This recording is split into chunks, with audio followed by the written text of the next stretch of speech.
Peace. Such a simple word, isn't it?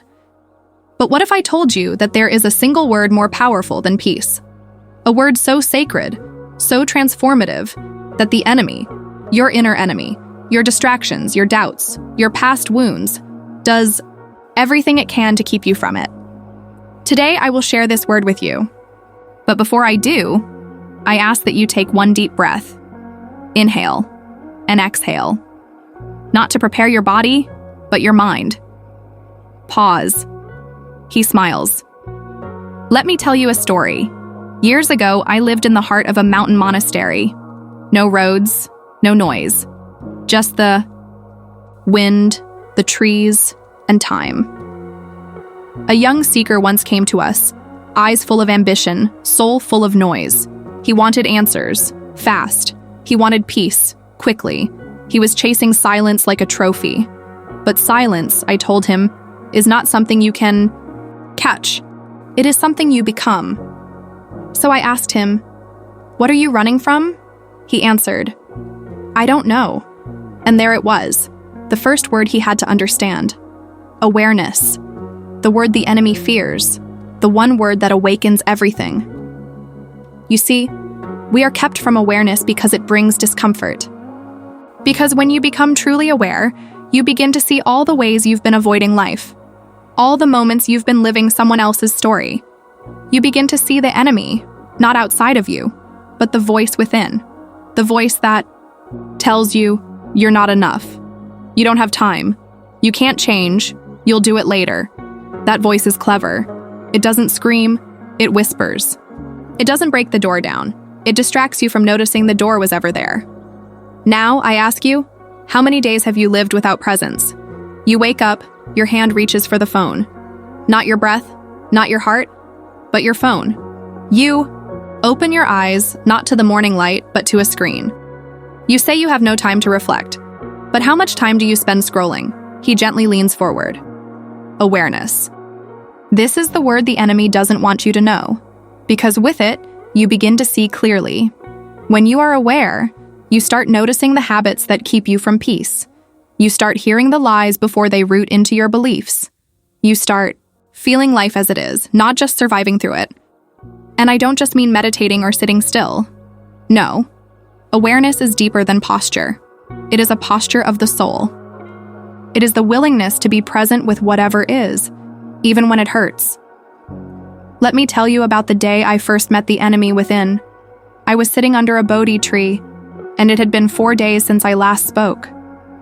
Silence can be very loud after a while. And suddenly, thoughts I hadn't faced in years came rushing in.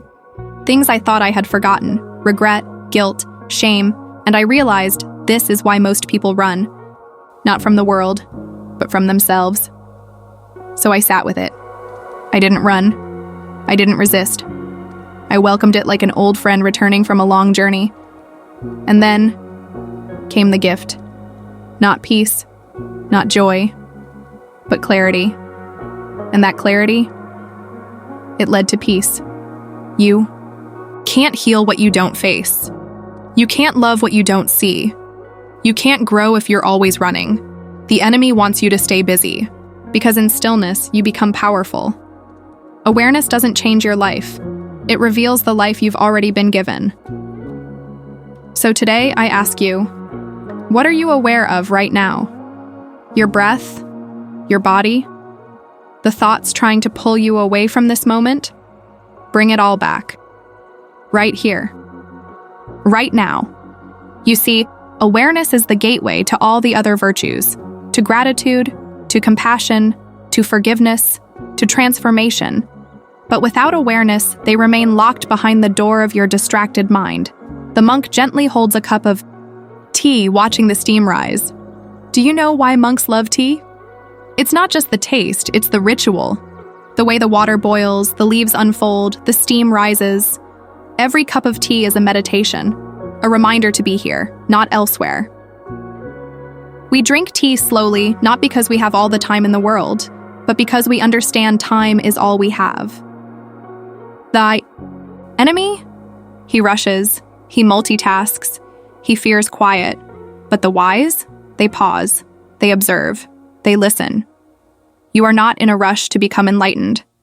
You are here to remember that you already are. This journey begins with one word: awareness. And now that we've spoken this word aloud, your life will begin to change. But it is only the beginning. He looks directly into the camera, soft but firm. Are you ready to walk deeper? When we ended our last moment together, we spoke about awareness, the sacred doorway. But as you begin to walk through that door, you'll meet a quiet force that will try to pull you back. It wears many faces. It sounds innocent. It even feels familiar, but it is one of the greatest enemies of your spirit. It is distraction. He pauses for a moment, scanning the space around him as if searching for its presence. Distraction is not just the obvious. The phone, the noise, the endless to-do lists. It's deeper, more subtle. Distraction is anything that keeps you from being fully here. Even thoughts that seem important can be distractions if they pull you from the present. When I first became a monk, I believed distraction was about avoiding temptation. I thought, if I don't watch television, if I don't indulge in cravings, I'll be free. But what I discovered was more humbling. Even while sitting in silence, even in the most peaceful place, my mind wandered, not to pleasure, but to past wounds, to what-ifs, to doubts about my path. That's when I realized distraction is not just external noise, it is internal turbulence. It whispers, you're wasting time when you try to meditate. It says, check one more thing when you try to rest. It tempts you with the illusion that there's something more important than this moment, and that is the thief. You lose time. You lose clarity. You lose yourself.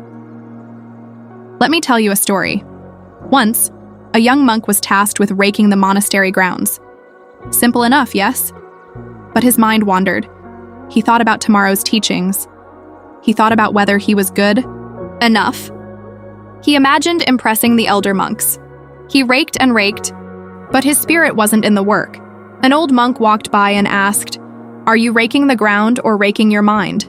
The young monk didn't understand. So the elder took the rake and said, "Watch." With slow, careful movements, he raked the earth as though each stroke was a prayer.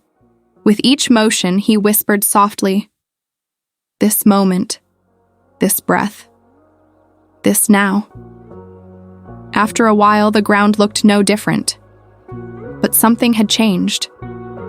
The energy in the space, the stillness in the air, the clarity in his eyes. You see, the difference is invisible to the eye but known deeply in the heart. Presence is a discipline, and distraction, though sneaky, can be softened by simple rituals. So how do we overcome distraction? Not with force, but with rhythm. Here are 3 practices I offer you, not as commandments, but invitations. Create sacred moments. Set aside just 5 minutes a day to do nothing. Not even meditate, just be. Sit with your breath. Feel your heartbeat. Let the silence speak to you. You'll be amazed at what rises when you stop trying to chase clarity and allow it to come. Return to the body. Your body is always in the present. Your mind is not. When you feel distracted, place a hand on your chest. Close your eyes. Feel your feet on the ground. Anchor yourself. You are not your thoughts. You are the one witnessing them. Mindful transitions. Most people rush from one task to another without pause.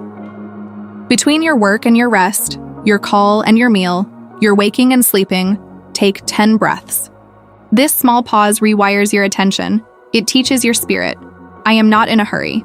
I am here. When you do this often, distraction loses its power. Not because it disappears, but because you are no longer afraid of silence. Let me ask you, what are you avoiding? Because beneath every distraction, there is usually a truth we don't want to face. Maybe it's grief. Maybe it's loneliness. Maybe it's the question, am I truly living or just existing? These are heavy questions, but only when we dare to ask them can we begin to heal. In the monastery, we don't avoid pain. We invite it to tea. We say, "Come sit, teach me what you came to show." And then, like a storm, it eventually passes, but it leaves behind fresh air, clarity, strength. So I challenge you, dear friend. The next time you reach for your phone without thinking, the next time you open a tab just to avoid sitting with yourself, pause. Ask, what am I truly seeking right now? Because the more you practice this question, the more you will find that what you're seeking is not outside of you, not in screens, not in noise, but in stillness, in presence, in being. He closes his eyes for a moment and gently places both hands in his lap. You have the power to break free from the inner enemy, not by fighting, but by seeing. And once you see, you cannot unsee. Distraction will still come, but it will no longer command you. You will greet it like an old visitor, kindly but firmly. You will say, "Thank you, but I choose now." You are not here to be scattered. You are here to be whole, and your journey deeper continues. We've now journeyed through 2 gates: awareness, the awakening, and distraction, the thief. But now, let us speak of something sacred, not a word to be understood, but a word to be lived. That word is presence. He closes his eyes for a moment, breathing deeply, then continues. Presence is not about where you are. It's about who you are being. You can be in the most peaceful place in the world, this monastery perhaps, and still be miles away in your mind. You can be holding someone you love, and still be trapped in thoughts of the past or fears of the future. Presence is the anchor of the soul. It is the quiet yes to this moment, however imperfect, however raw, however real. Let me share something personal. There was a season in my monastic life where I felt deeply disconnected, not from the teachings, not from the practices, but from myself. I had fallen into a rhythm of doing, leading meditations, chanting, serving meals. But my heart wasn't fully in it. I was present in form, but absent in spirit. One morning, an elder monk invited me to sit with him.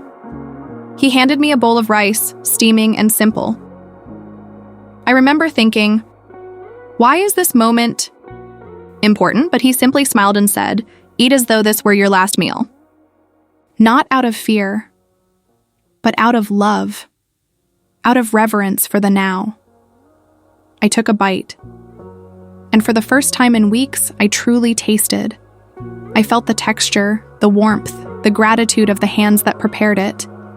That rice, plain and ordinary, became sacred because I was fully there, not thinking about tomorrow, not carrying yesterday, just here. That is presence. Presence transforms the mundane into the miraculous. It turns a walk into a pilgrimage, a conversation into a connection, a breath into a blessing. You may ask, how do I practice presence in the chaos of my daily life? You don't need a monastery. You need a moment. Here are 3 ways I share with those who come to me seeking a deeper connection to now.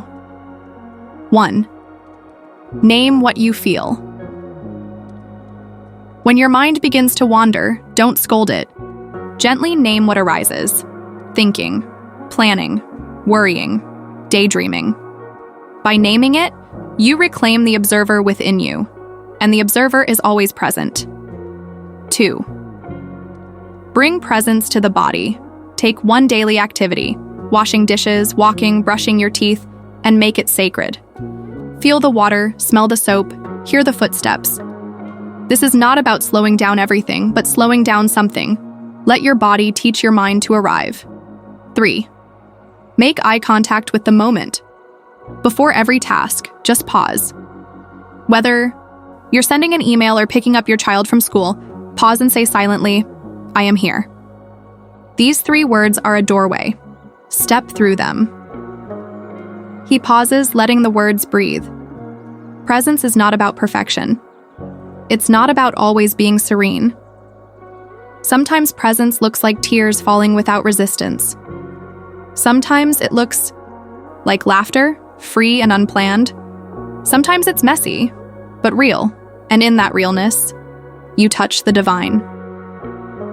You see, the enemy doesn't just fear awareness. He doesn't just use distraction. He fears your presence. Because in presence, you become powerful. You stop reacting. You start responding. You stop grasping. You begin receiving. You stop surviving. You begin living. Presence is your superpower. It doesn't ask for more time, only more attention, and it doesn't promise a life without pain, but it gives you the strength to face pain with open arms and a steady breath. The monk picks up a fallen leaf and studies it gently. This leaf will return to the earth just as we will. But for now, it exists, and that is enough. So I ask you, friend, can you sit with your life without needing it to be different? Can you hold your heart without needing to fix it? Can you witness this moment, not to judge it, not to improve it, but just to be with it? Because in doing so, you return to your natural state. Presence is not something you learn. It's something you remember. You were born present. Watch a child. They see everything, hear everything, feel everything. We do not need to become something new. We need to return. Return to the moment. Return to the breath. Return to the beauty that never left. It was just hidden behind your thoughts. He smiles, gazing toward the horizon. And so, the path continues. You've learned to awaken with awareness. You've learned to soften distraction. You've begun to live in presence. But there is one more force we must confront before peace can be truly rooted. It is subtle, deep, and often disguised as wisdom. It is the voice that says you are not ready, that you need more before you can be whole. It is the illusion of waiting. So far, we've walked together through awareness, we've uncovered the nature of distraction, and we've embraced the sacred art of presence. But there is still something we must speak about, something deceptively innocent, something that wears the mask of patience but often hides fear, avoidance, and self-doubt. It is the illusion of later, the lie of, I'll be happy when... He leans in slightly, his tone still gentle but now tinged with weight. This is the enemy's most subtle form. It does not come with anger. It does not shout. It whispers kindly, just not yet. Maybe tomorrow. When I have more time. When I've healed. When they understand me. When I'm more spiritual, more stable, more ready. And just like that, a life passes. Let me tell you about a man I once met during my early years as a monk. He was a traveler, well-dressed, well-spoken, deeply curious. He came to the monastery seeking silence and stayed for a few days. On the third day, he said, "To me, I love it here. I can feel something stirring in my heart. I want to learn more, maybe even live like this one day. But I have responsibilities. I'll come back. Someday." I watched him leave. He waved with a smile and disappeared down the mountain trail. Years passed. Seasons changed. The tree he had sat beneath grew thicker with age, but he never returned. Not because he didn't want to, but because later became never. You see, later is how the enemy steals your life, one silent permission at a time. It convinces you to wait. To wait to forgive. To wait to speak your truth. To wait to rest. To wait to love fully. To wait to begin. And all the while, life is not waiting for you.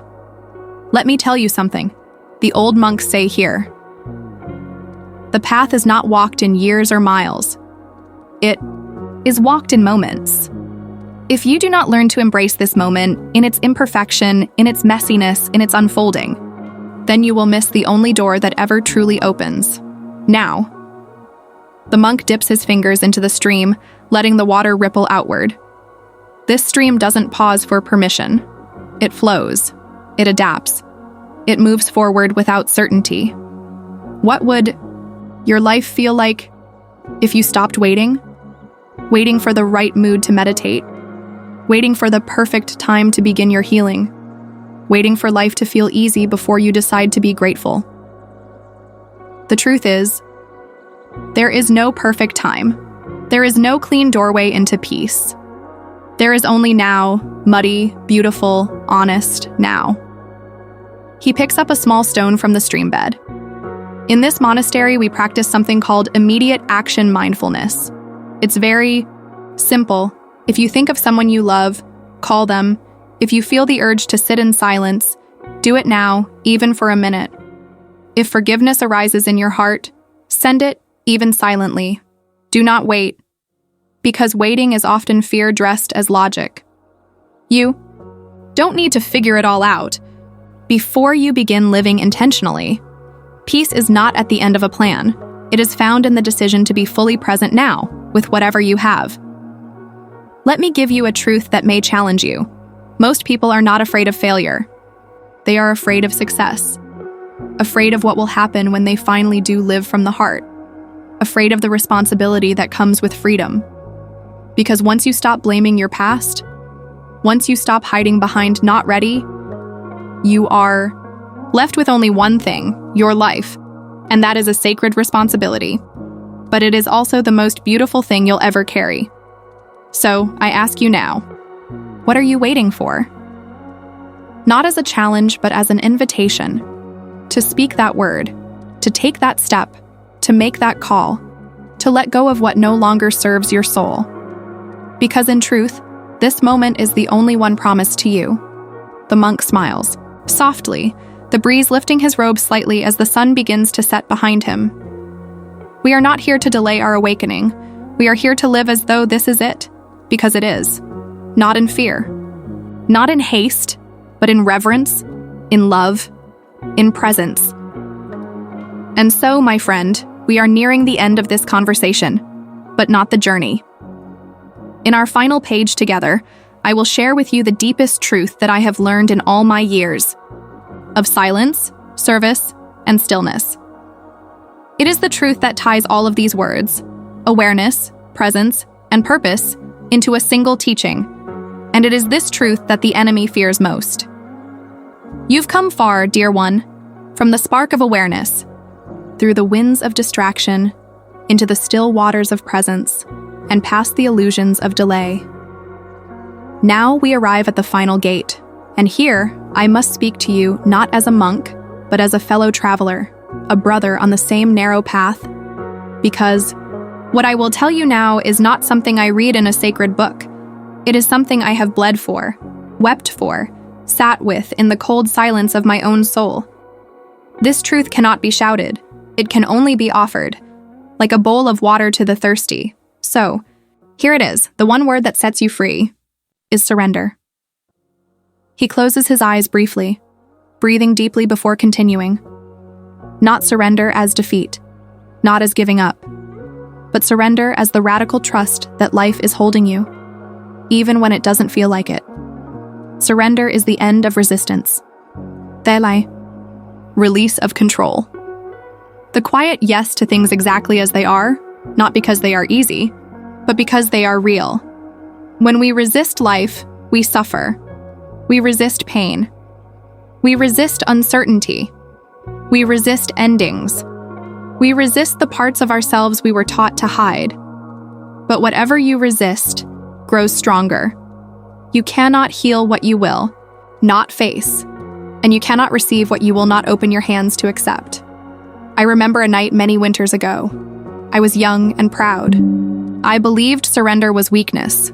I thought discipline was strength, and effort was the way forward. But one night, in deep meditation, I found myself overwhelmed by grief. Old memories, the loss of family, the ache of not feeling enough. It rushed in like a storm, and I fought it.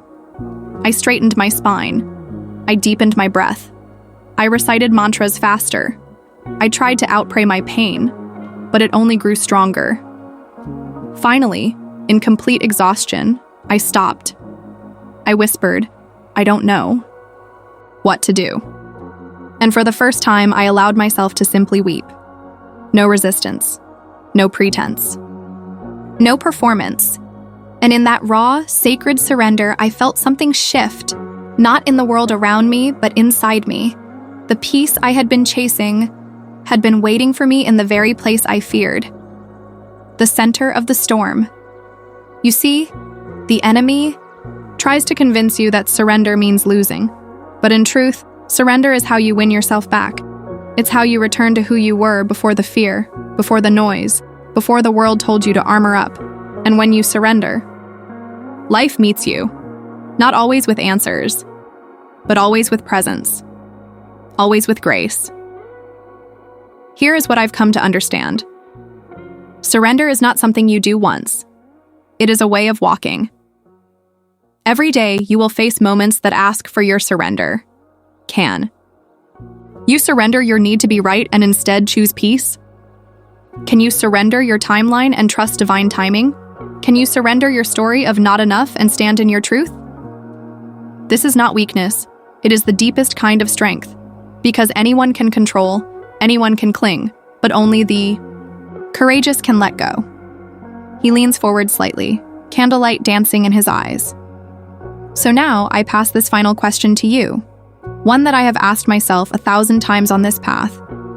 What would your life look like if you surrendered to it fully? Not as a victim, but as a student. As a soul that came here not to escape suffering, but to learn how to love through it. Would you speak more gently to yourself? Would you stop performing for a world that doesn't see your full light? Would you begin to trust that you are already held even in the unknown? Because you are. You are not behind. You are not broken. You are not too late. You are not alone. You are being led, every moment, even now. But the guidance can only be heard in surrender.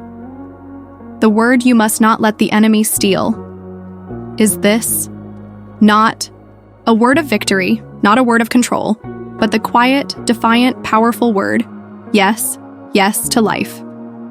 Yes to love, yes to pain, yes to peace, yes to now. The monk bows deeply, his palms pressed together at his heart. My beloved friend, this is not the end, it is the beginning. But before we close this sacred time together, in the final page, I want to leave you with a meditation, a living practice, a reflection to carry in your heart when the voices of the world grow loud again. Because remembering is a daily practice, and your soul is ready. We've traveled together through many doors.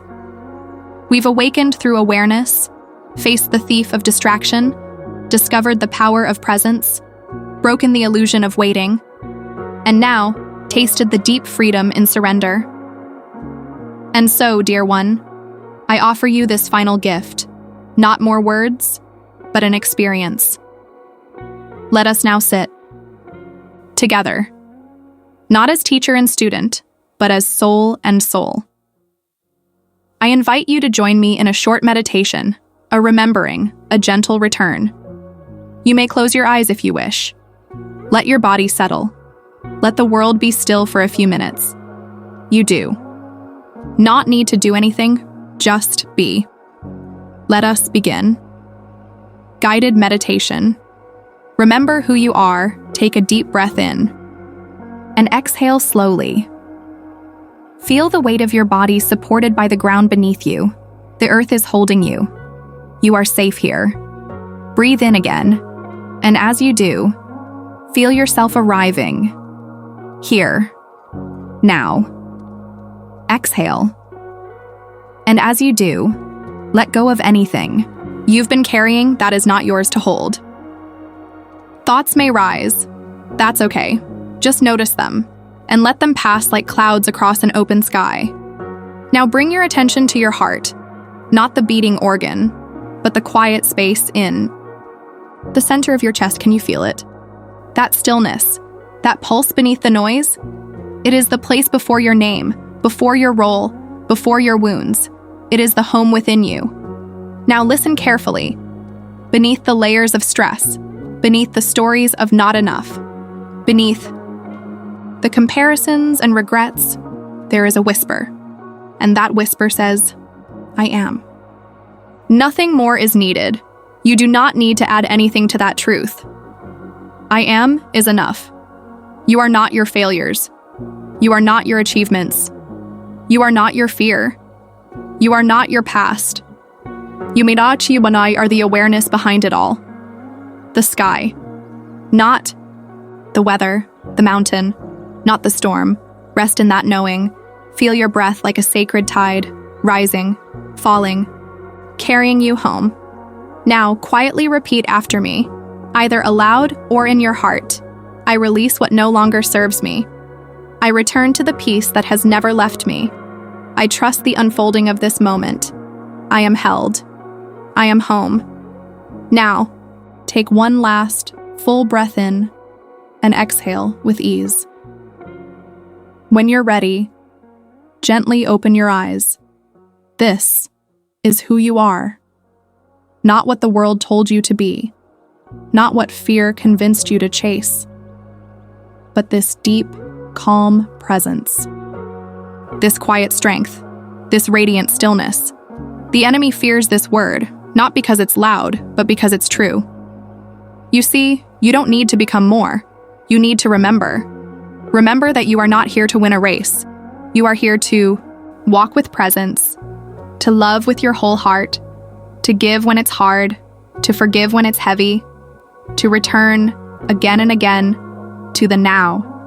And so, I leave you with this. Do not wait to live your truth. Do not wait to be kind. Do not wait to rest. Do not wait to say what your heart longs to say. Do not let the enemy, whether fear, doubt, or delay, keep you from this word, because this word is your life, and your life is sacred. He brings his palms together, bowing with reverence. May your days be filled with clarity.